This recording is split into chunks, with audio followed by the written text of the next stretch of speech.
Halo Sobat Super, kembali di KS Per.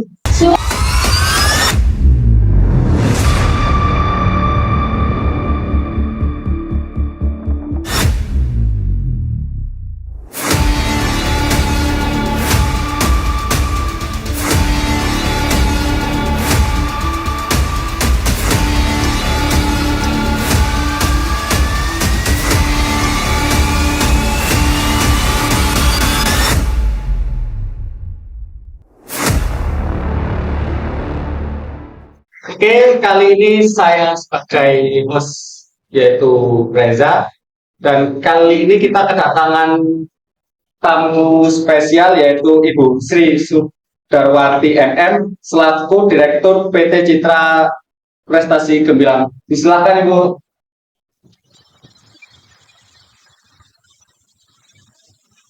Ya, Bu.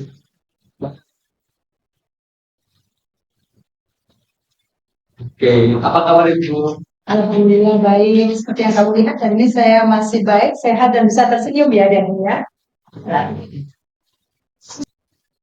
Oke, Bu, saya pertanyaan apa alasan Ibu ketika SMA memutuskan bekerja dan kita memilih kuliah?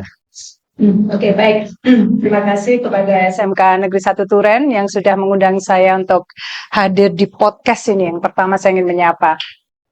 Kemudian selamat ya karena sekolah kalian sudah punya podcast. Tepuk tangan dong. Dan ini adalah podcastnya Super ya. Ya, suara perkantoran. Ya, oke, baik. Terima kasih Reza, pertanyaanmu bagus sekali. Perjalanan karir ya. Jadi gini, sebetulnya saya perjalanan karirnya nggak dari kuliah. Justru perjalanan karir saya itu dari SMA.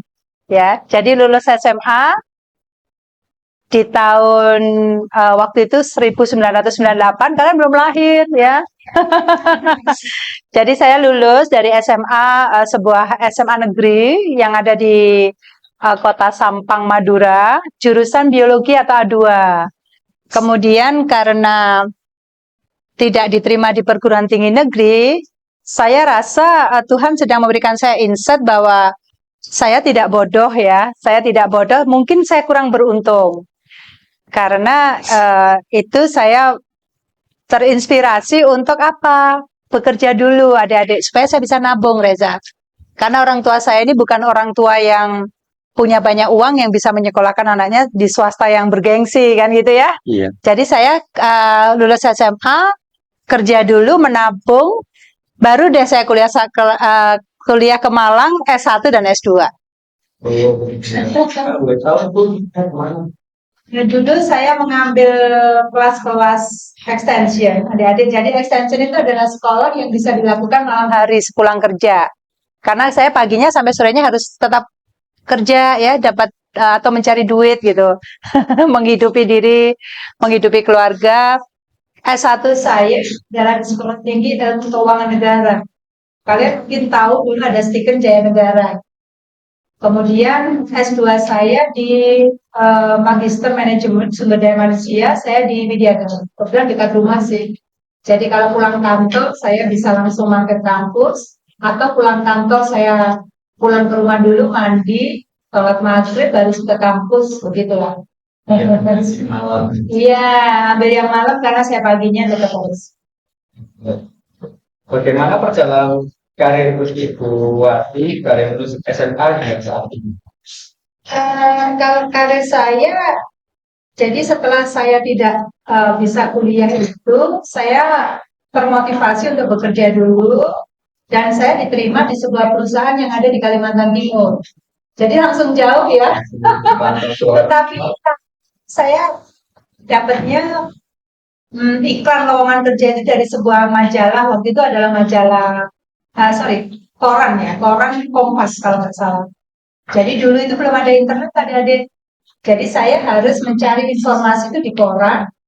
Setelah itu saya melamar, ya pakai PO Box waktu itu. Sehingga saya nggak tahu ini perusahaan apa dan di mana tempatnya. Hanya ditulis bahwa perusahaan yang sedang berkembang, bla bla bla, membutuhkan. Waktu itu yang saya lamar adalah posisi Admin and Finance Staff Department. Jadi saya juga nggak ngerti bahwa ternyata posisi itu adalah posisi yang akan mendongkrak atau menjadi suatu media ya perjalanan proses karir saya. Itu karir di luar. Iya, jadi awal kalinya saya di Kalimantan. Dan awal bukan pernah menjadi sekretaris ya. Iya. Alasan ibu menjadi sekretaris itu apa? Iya, jadi perjalanan karir kita itu nggak ada yang tahu ya. Walaupun kita setiap manusia itu punya karir plan, perencanaan karir. Tapi kembali lagi itu kepada satu, saya selalu sampaikan bahwa Yang pertama rezeki ya adik-adik ya. Jadi mungkin saja kalian ini dari OTKP atau MPLB, tetapi nasib rezeki bisa jadi berkata lain gitu ya. mungkin jadi mungkin nanti pekerja seni, bisa jadi nanti kalian di bidang eko itu sukses, atau bahkan kalian bisa sukses di bidang kuliner gitu, walaupun jurusannya MPLB. Nah, waktu itu ceritanya segi jenjang. Jadi awal kali konsepnya begini adik-adik. Jadi kalau mau jadi sekretaris itu banyak orang yang proses hidupnya tidak langsung ke sekretarisnya. Tapi mungkin bisa dimulai dari yang namanya resepsionis. Dimulai yang dari frontliner, ya kan, pelayan-pelayan tamu. Yang pasti kalau di SMK MPLB ini bagusnya, dasar-dasar semua task force daripada kegiatan sekretaris sudah diajarkan. Ada kearsipan, ada koresponden, ya enggak? Ada pelayanan prima, ada yang seperti ini, ya, komunikasi, dan sebagainya. Ya, Itu kan itu pada saat masih di sini kuliah apa? masih. Nah itu cara cara Ya. membagi. Sekali. Ya. Dari kalian punya waktu untuk membangun diri walaupun tidak harus secara otomatis kalian lulus SMK langsung kuliah gitu ya, atau lulus SMK kuliah, bisa kerja dulu karena sebetulnya secara prinsip mencari ilmu itu kan bisa di usia berapa saja dan di mana saja ya. Jadi kalau saya boleh saya sangat terinspirasi bahwa Pendidikan yang saya pahami adalah hidup saya, hidup kita sendiri. Jadi bukan karena saya sekolah di Universitas A, kemudian saya menjadi masa depan saya terjamin, enggak. Ya, jadi kalau saya mengatur waktunya ya fokus Reza. Jadi pagi sampai sore pikiran saya sedot ke pekerjaan. Nanti pulang di pekerjaan pikiran saya akan fokus dua apa keluarga dan kuliah. Seperti itu. Terus itu mengapa ibu memutuskan untuk berhenti menjadi sekretaris itu? Ini pertanyaannya jebakan Batman. Ya, Reza bagus. Jadi gini loh, saya tuh sadar adik-adik, ketika kita lagi bicara gini ya, ada orang-orang yang tertantang dengan posisi dia di puncak, ya. Iya. Tantangnya apa? Selalu dia kepingin lebih tinggi, lebih tinggi. Nah, saya mempunyai konsep happiness bagi saya itu adalah ketika saya di posisi apapun itu, saya happy, saya punya manfaat bagi hidup orang lain dan perusahaan tempat saya bekerja. Kemudian saya ingin membangun diri. Mengapa? Kalau saya bahasa Malangnya gini nih. Kalau saya di sekretaris terus atau saya bekerja terus di perusahaan itu, terus kapan saya jadi direktur? Oh ya. Jadi saya ingin gantikan nama gitu ya. Jadi kalau saya kerja di perusahaan itu terus, mungkin posisi saya sangat nyaman. Posisinya udah tinggi, gajinya udah gede, fasilitasnya bagus. Tapi kan kartu nama saya sekretaris ya, bukan direktur ya. Oke.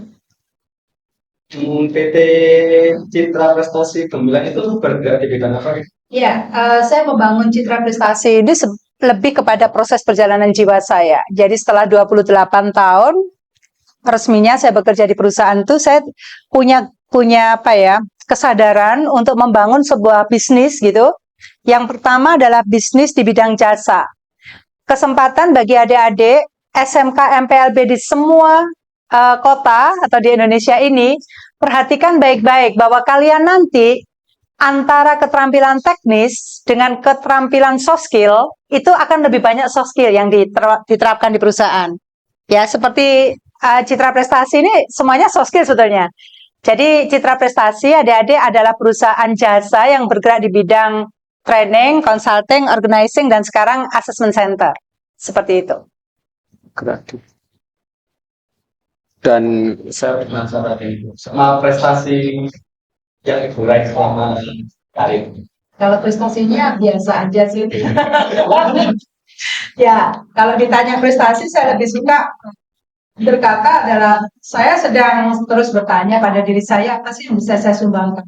Jadi saya selalu mempunyai filosofi dalam hidup ini apa sih yang bisa saya giving kepada orang lain. Ya, itu yang ingin saya maknai bahwa tatkala kita membangun usaha apapun, adik-adik, atau kita sedang berkarya apapun, pastikan kita lebih banyak melakukan giving ya, giving kepada orang lain, kemudian membangun hidup banyak orang lain, ya seperti itu. Jadi kalau saya bilang prestasi ya selama ini, kalau di sosial edukasi saya lebih dikenal sebagai seorang learning educator. Kemudian saya mencoba untuk membina semua segmen yang bersentuhan dengan pendidikan itu secara konsisten, terutama SMK. SMK itu menjadi fokus saya. Fokusnya berarti. Iya, SMK. Kenapa? Kamu nggak tanya? Ya itu kenapa kok Kak SMA? Iya. Ya, jadi gini, SMK, saya sedang berpikir ya, untuk bonus demografi di tahun 2040 dengan jumlah sekian banyak anak-anak yang bersekolah di SMK, bagi negara kita. Karena apa? Indonesia nanti bakal dikenal dengan limpahan tenaga produktif di usia muda, usia produktif. Ya, kamu 5 tahun lagi produktif, ya, jadi seorang eksekutif gitu kan. Nah, kemudian SMK ini menarik bagi saya karena dia tuh sudah banyak keterampilan. Hanya memang keterampilan ini harus dipadu-padankan yang relate dengan kebutuhan industrinya. Nah, jadi sekarang saya pesan kepada semua saja siswa yang SMK di seluruh Indonesia untuk bagaimana selalu mau belajar gitu loh. Bagaimana penerapan-penerapan ilmu dari sekolah itu bisa diterapkan nanti di dunia kerja. Itu belajar ya dengan banyak praktisi. Iya, banyak belajar. Itu tantangannya apa saja Bu? Nah, sekretaris itu sebetulnya kalau yang sudah sangat memaknai posisinya atau ruhnya sekretaris sudah nyampe, semuanya berbakat jadi direktur. Karena kan sekretaris itu kan pembantu pimpinan.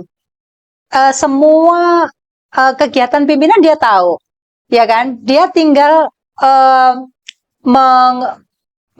mengangkut gitu atau kemudian ide-ide yang dia terapkan itu tinggal diterapkan di dalam usahanya sebetulnya. Oh, dari Iya.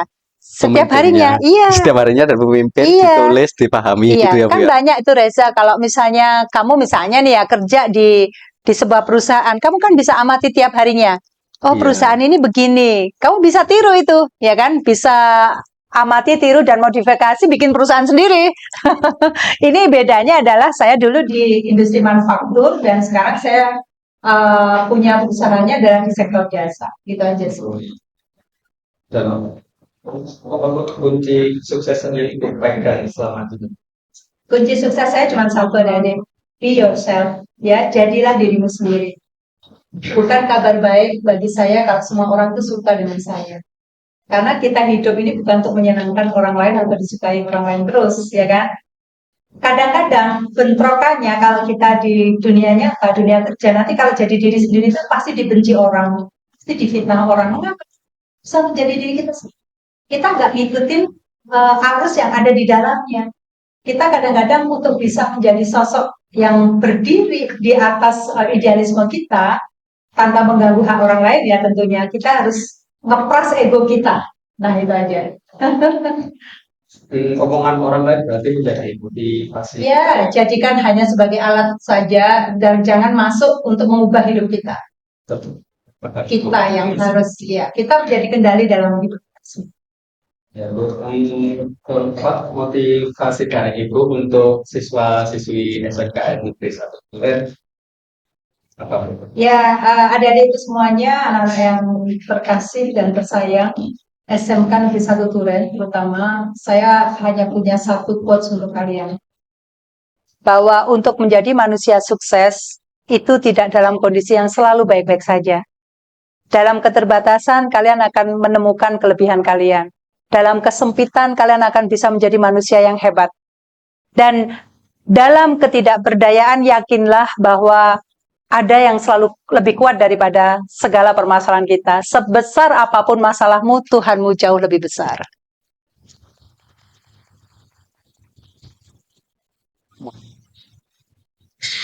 Nah, itulah hidup ya. Jadi adik-adik sekarang kalian harus out of the box ya. Jadi lulus SMK jangan menambah Pengangguran lagi, ciptakan usaha ya. Di sini sudah ada wujudnya ini loh, dari sisa minyak goreng atau yang dikenali jelantah menjadi karya yang begini indah, dan ini baru ada satu-satunya di SMK Negeri 1 Turan. Luar biasa. Ini bisa dijual lebih luas secara online, mungkin untuk spa-spa terapis ya, untuk kafe-kafe. Dan saya akan coba untuk membawa branding ini ya nanti untuk masyarakat yang lebih luas. Luar biasa, jelantah loh. Terima kasih Bu. Oke, kita sudah berada di penghujung acara. Terima kasih Bu sudah menyempatkan waktunya untuk datang hari ini. Jangan lupa like, comment, dan subscribe channel ini. ya. Terima kasih.